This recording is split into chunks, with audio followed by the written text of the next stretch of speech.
Last వీడియోలో మనం SVM గురించి టోటల్ ఇన్ డెప్త్ ఇంట్యూషన్ తో సహా చెప్పుకున్నాం కదా.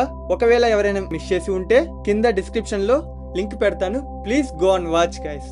అది చూసిన తర్వాత నెక్స్ట్ ఈ వీడియోకి రండి. ఎందుకు అనంటే ఆ వీడియోకి ఇది కంటిన్యూషన్ గా ఉంటుంది కాబట్టి. సో నేను లాస్ట్ వీడియోలో ఒకటి చెప్పలేదు, ఏంటిది అంటే 2D టు 3D ఎలా కన్వర్ట్ చేస్తాము అనేది, ఆర్ లో డైమెన్షనల్ ని హై డైమెన్షనల్ గా ఎలా మారుస్తాము అని చెప్పేసి అని. అది ఇవాళ నేను ఈ వీడియోలో చెప్పబోతున్నా. సో చెప్పాలంటే మీరు చేయాల్సింది జస్ట్ సబ్స్క్రైబ్ చేశారనుకుంటా కదా.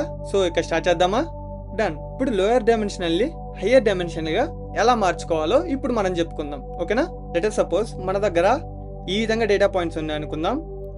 ఇప్పుడు డేటా పాయింట్స్ అనేటివి ఈ విధంగా ఉంటే మనం స్ట్రైట్ లైన్ ద్వారా డివైడ్ చేయగలుగుతామా అంటే లేదు, చేయలేం కదా. సో ఇదేంటిది 1 డైమెన్షనల్ 1D. మనం దీన్ని 2D లోకి మార్చాలి. ఎలాగా అంటే జస్ట్ బై యూజింగ్ ఇన్ఈక్వాలిటీ అనమాట. పాలినామియల్ ఫంక్షన్ యూజ్ చేస్తాం. లెట్ సపోజ్ మనం polynomial function y is equal to x² తీసుకుందాం. x² తీసుకుంటే మనకేమొస్తుంది, పెరాబోలా వస్తుంది కదా, ఓకేనా? ఇప్పుడు పెరాబోలా వచ్చినప్పుడు పాయింట్స్ లొకేట్ చేసుకుంటే మనకి ఈ విధంగా వస్తుంది కదా. సో ఈ విధంగా వస్తుంది. ఇప్పుడు కరెక్ట్ గా చూసుకుంటే మనం ఇక్కడ ఒక స్ట్రైట్ లైన్ తోటి డివైడ్ చేయొచ్చా? ఎస్, చేయొచ్చు. ఎలాగా? ఇక్కడ చూడండి, ఈ విధంగా మనం డివైడ్ చేసుకోవచ్చు. ఇక్కడ కరెక్ట్ గా చూసుకుంటే మీకు క్లారిటీగా ఉండడం కోసం నేను పాయింట్స్ లొకేట్ చేస్తాను. ఇక్కడ నేను ఏ కలర్కి ఆ కలర్ కరెస్పాండింగ్ గా లొకేట్ చేశాను. ఇప్పుడు ఇలా లొకేట్ చేసిన తర్వాత నేను ఒక స్ట్రైట్ లైన్ తోటి ఈ 2 క్లాసెస్ ని డివైడ్ చేయగలనా అంటే ఎస్, చేయొచ్చు. ఎక్కడ?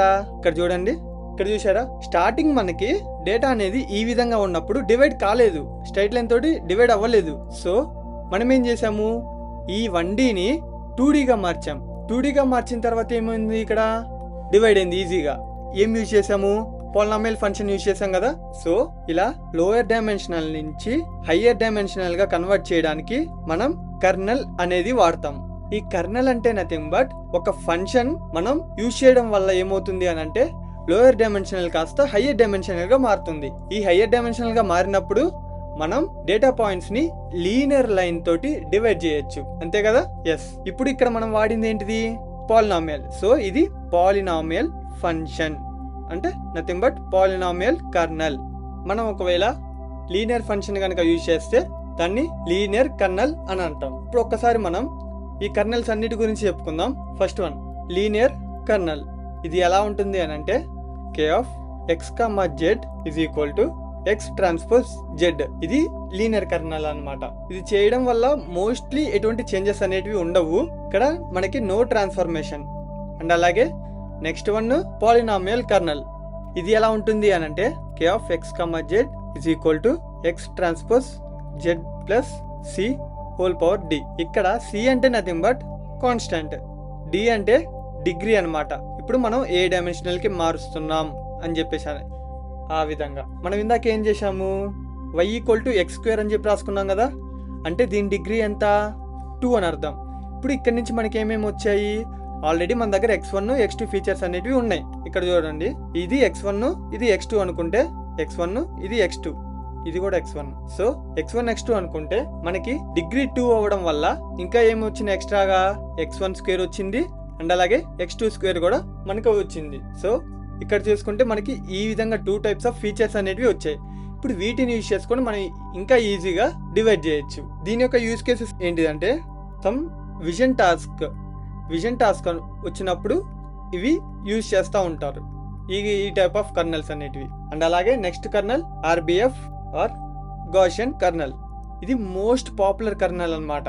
ఇప్పుడు ఈ కర్నల్ ఎలా ఉంటుంది అని అంటే k(x, z) is equal to exp of minus నామ్ x minus z whole square. దీని యొక్క ఇంట్యూషన్ ఏంటిదంటే అసలు ఇది ఎందుకు రాసుకుంటున్నాము అని అంటే ఇట్ మెజర్స్ సిమిలారిటీ. ఇది సిమిలారిటీని మెజర్ చేస్తుంది బేస్డ్ ఆన్ ది డిస్టెన్స్ ని బేస్ చేసుకొని ఇది సిమిలారిటీని మెజర్ చేస్తుంది. మనకు తెలుసు RBF కర్వ్ అనేది ఎలాగా ఉంటుంది అనేది, బెల్ కర్వ్ లో ఉంటుంది మనకి RBF కర్వ్ అనేది. మీలో ఎవరికైనా ఈ కర్వ్ గురించి కొంచెం డౌట్స్ ఉన్నా కూడా నేను మళ్ళీ దాని గురించి వీడియో చేస్తాను మళ్ళీ. బట్ ఏం టెన్షన్ పడకండి, అంతగా యూజ్ అవ్వదు. ఇప్పుడు ప్రెసెంట్ నేను చెప్పేదానికి యూజ్ అవ్వదు అంతగా. బట్ మీకు ఈ ఫంక్షన్ అవసరమైనప్పుడు డెఫినెట్ గా మీకు చెప్తాను అప్పుడు, ఓకేనా? అండ్ అలాగే ఇందాక మనం చెప్పుకున్నాం కదా నియర్ బై పాయింట్స్ అనేటివి ఎక్కువ ఇన్ఫ్లుయెన్స్ చేయాలి స్ట్రాంగ్, అంటే బయట ఉన్నవి తక్కువ చేయాలి కదా. సో ఈ గాసియన్ ఫంక్షన్ వాడడం వల్ల నియర్ బై పాయింట్స్ కి ఎక్కువ ప్రిఫరెన్స్ ఉంటుంది. అండ్ అలాగే ఇది ఈజీగా బౌండరీస్ ని క్రియేట్ చేయగలుగుతుంది, ఫ్లెక్సిబుల్ గా ఉంటుంది, అన్నిటికీ flexible boundaries can be created ఇది యూజ్ చేయడం వల్ల. ఈ గామా అనేది ఇక్కడ ఏం చేస్తుంది అని అంటే, ఈ గామా అనేది స్ప్రెడ్ ని కంట్రోల్ చేస్తుంది అనమాట. అంటే ఒకవేళ లార్జ్ గామా ఉందనుకోండి, అప్పుడేమవుతుంది, ప్రతి ఒక్క క్లోజెస్ట్ పాయింట్ ని కన్సిడర్ చేసుకుంటుంది, అంటే మిస్క్లాసిఫికేషన్ జరగకుండా చూసుకుంటుంది ప్రతిదాన్ని. ఇలా ప్రతిదాన్ని మిస్క్లాసిఫికేషన్ జరగకుండా చూసుకుంటే అప్పుడు మనకి ఓవర్ ఫిట్ అయ్యే ఛాన్సెస్ అనేటివి ఉంటాయి, అంతే కదా. ట్రైనింగ్ సెక్టర్ అనేది తగ్గుతుంది కదా అప్పుడు, ప్రతిదాన్ని మిస్క్లాసిఫై కాకుండా చూసుకుంటే అప్పుడు ఓవర్ ఫిట్ అయ్యే ఛాన్సెస్ ఉన్నాయి. అండ్ అలాగే ఒకవేళ స్మాల్ అయితే అండర్ ఫిట్ అయ్యే ఛాన్సెస్ ఉంటాయి, అంటే నథింగ్ బట్ మిస్క్లాసిఫికేషన్, అంతే కదా. ఇది ఎప్పుడు యూజ్ చేస్తాము అని అంటే, ఇది కాంప్లెక్స్ నాన్ లీనియర్ డేటా, అంటే నథింగ్ బట్ ఇప్పుడు మనం ఇందాక 1D to 2D చేసాము, okay simple. 2D to 3D okay చేయొచ్చు. అలా కాకుండా ఇంకా కాంప్లెక్స్ 100D to 500D ఇట్లా మార్చడానికి ఇట్లాంటివి యూజ్ చేస్తూ ఉంటాం, అంటే కాంప్లెక్స్ నాన్ లీనియర్ డేటా, వాటికి ఇవి యూజ్ చేస్తాం. సో ఇవే గైస్ మెయిన్గా మీకు కర్నల్స్, ఈ SVMలో మెయిన్గా మీకు ఉండే కర్నల్స్ ఇవే. బట్ ఇంకా ఉంటాయి కానీ అవి మీకు ఇప్పుడు ప్రెసెంట్ అవసరం లేదు, అందుకే చెప్పలేదు. బట్ ఇవి మీకు చాలా అంటే చాలా యూజ్ అవుతాయి, అందుకనే నేను మళ్ళీ సపరేట్ వీడియోలో చేసి మరి చెప్పాను. మీకు ఒక డౌట్ రావచ్చు, ఇక్కడ 1D to 2D చేసావు ఓకే, 2D to 3D ఒకసారి చేయవా అని చెప్పేసి అని ఎవరో ఒకరు క్వశ్చన్ అన్న వస్తుంది.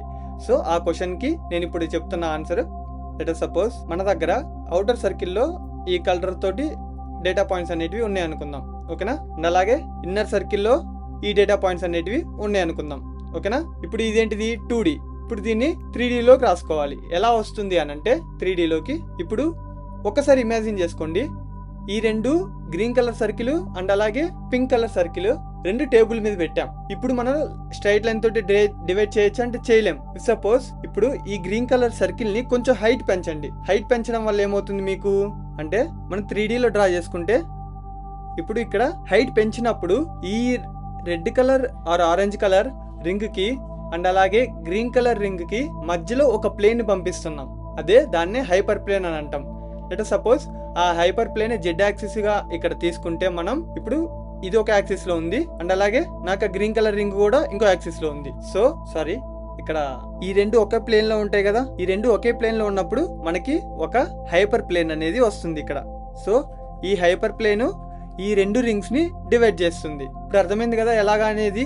2D నుంచి 3D కన్వర్ట్ చేసినాక మనం ఒక హైపర్ ప్లేన్ తోటి ఎలా డివైడ్ చేస్తున్నాము, ఆ రెండు క్లాసెస్ ని, ఆ రెండు డేటా పాయింట్స్ ఎలా డివైడ్ చేస్తున్నాము అనేది ఇప్పుడు చెప్పాను, అర్థమైంది కదా. సో ఇది గైస్ ఇవాళ వీడియో. ఇవాళ నేను చెప్పాలనుకున్న మెయిన్ పాయింట్ కూడా ఇదే, ఈ 2D to 3D కన్వర్షన్ అంటే లోవర్ డైమెన్షనల్ హయ్యర్ డైమెన్షనల్ ఎలా ఉంటుంది అనేది అండ్ అలాగే ఎలా కన్వర్ట్ చేస్తాము అనేది నేను ఇవాళ చెప్పాలనుకున్నాను. ఐ థింక్ సో అర్థమైంది అని అనుకుంటున్నా. ఒకవేళ ఎవరికైనా ఏదైనా డౌట్ ఉంటే కింద కామెంట్ సెక్షన్ లో కామెంట్ చేయండి గైస్, నేను వెంటనే యాజ్ ఫాస్ట్ as పాసిబుల్ మీకు రిప్లై ఇవ్వడానికి ట్రై చేస్తాను. అండ్ అలాగే మనం ఇంకా నేర్చుకుందాం, ఇంకా మంచి మంచి కాన్సెప్ట్ నేర్చుకొని ఇంకా మంచి వీడియోస్ చేసుకుంటూ మనం గ్రో అవుదాం. సో ఇది గైస్ ఇవాళ వీడియో. ఐ హోప్ ఇది మీకు మంచిగా అర్థమైందని అనుకుంటున్నా. మీకు ఈ వీడియో నచ్చినట్లయితే please like, share and subscribe guys. ఇలా చేయడం వల్ల మీరు మాకు ఎంతో ఎంతో మోటివేషన్ ఇస్తున్నట్లు అవుతుంది. అప్పుడు మేము ఇంకా వీడియోస్ అనేది చేస్తూ ఉంటాము, ఇంకా ఫాస్ట్గా పెట్టడానికి ట్రై చేస్తూ ఉంటాము. సో ఇది గైస్ ఇవాళ వీడియో. ఐ థింక్ సో మీకు SVM గురించి ఇప్పుడు ఎటువంటి డౌట్ ఉండదు అని అనుకుంటున్నా. Okay guys, bye bye.